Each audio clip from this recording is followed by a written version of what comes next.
2-pound porterhouse. We're gonna put this on the Weber kettle. Let's get started. We got the creme de la creme of steaks here. The porterhouse. This steak right here, we got the filet, we got the strip. Don't get this twisted with the T-bone. The porterhouse, the only difference in this is you have the big filet right here, and then you got the New York strip. Let's get this thing seasoned up. On a good piece of meat like this, the only thing I'm gonna do with it, hit it with a little oil. I use sunflower. Just because I don't think this gives off a whole lot of extra flavor, I just wanna use this as a binder. I'm gonna put a heavy coating of this Kinder seasoning on here. And this is just a salt, pepper, garlic rub. That's really all you need with this kind of meat. So we're just gonna go on with this. We're gonna do a heavy coat for sure. Look how thick that meat is. It can definitely take it. Look, don't forget about the sides. Get that extra seasoning, just like that. Simple enough. We got this thing seasoned up. Let's get it on the grill. They got this chimney started here, and it's finally ready. I know that because look, these flames are going to the top and there's no heavy smoke running out. It's all clear. So we're doing 2-zone cooking, just like this. We're putting all these coals on this side of the grill. Then we're gonna get our grate on. Look, I wanna put some nice marks on this thing. So I'm about to throw my grill grates on.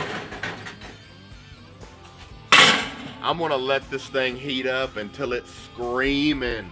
Then we're gonna put this steak on, and I'm gonna show you how to get these real good marks on this thing. Weber is freaking screaming.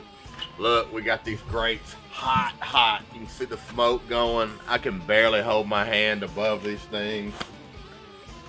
First thing we're gonna have to do is get these things cleaned off. Make sure everything is clean. We're trying to get them pretty marks on this steak. After that, we got a little non-stick spray. We're gonna spray them down.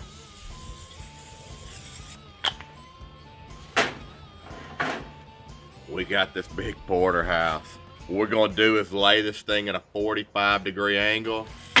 Oh, and you wanna make sure it's sizzling. And then you wanna go ahead with the strip, hold that down, and the filet for about 10 seconds on this side before you let go. If you can, it is so hot. But look, you got a bone through the middle of this, so you're not gonna get that good contact like you would with just a regular ribeye that you would get at a store. So that's why we wanna get on this thing with both hands and kind of give it a good push down to get it away from that bone. So when I'm cooking this thing now, I'm gonna do 2 minutes, then I'm gonna do a 45-degree turn, flip, 2 minutes, 45-degree turn. Y'all get the point. I'm trying to get those hatch mark patterns. I'll show y'all when we get our first flip on what I'm talking about. It's been 2 minutes. We're ready for our first quarter turn. So look, 45-degree angle or close to it. I'm gonna take it on a fresh part of the grate, just throw it down again. And we're gonna repeat that first step. We got to hold this thing down for 10 seconds if you can. I'm telling you, this thing is hot, hot. So we'll just do this for 10. We'll let off. And then we'll repeat on our timer right here. So we got another 2. We'll show y'all what this thing looks like once we get it flipped.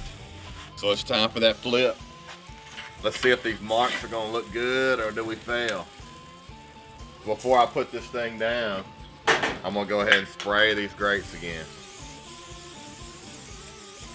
And it's always good if you want to clean it. So anyway, here we go.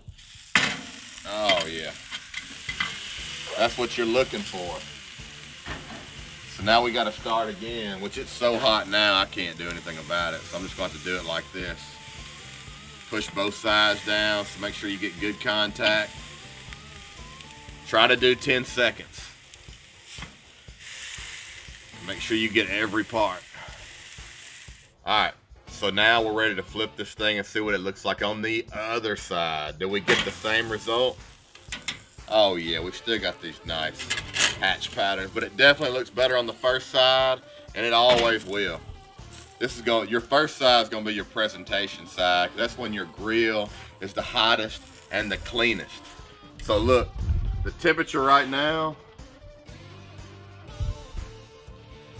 96, 94. We're not quite right there. I like to pull mine at 135. I like a good medium steak. So we still like a little bit. So what I'm gonna do now, I'm just gonna stick this little cast iron thing right here. I got a little compound butter. This is thyme and garlic. We're gonna let this stuff mix around with a little bit of parsley. And then we're gonna start drizzling these steaks until it comes up to 135. Then we're gonna pull it and try this thing. All right, so we're up to 125 now. I'm just gonna start hitting this thing with a little bit of that compound butter. I'm just gonna do that every few minutes. It likes, 3-4 minutes. All right, so we're at 132 right now. I don't wanna take this filet any further. So we're gonna give this thing a 10-minute rest. We're gonna cut into it and try this thing. Whoo, this thing is looking real pretty. We've given it about 10 minutes to get a good rest. We gotta take it off the bone and see how we did. So that's all I do. I just follow that bone down there. I'm just gonna cut that filet off. That's what I'm excited for.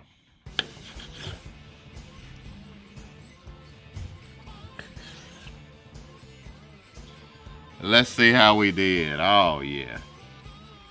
Look at that. Look at that. That's, that's where I want it, right here. That's a little under medium, but that's okay. That's where I want my filet. So I know my strip is gonna be, a little more cooked, and that's okay with me too. Let's try this thing. Woo.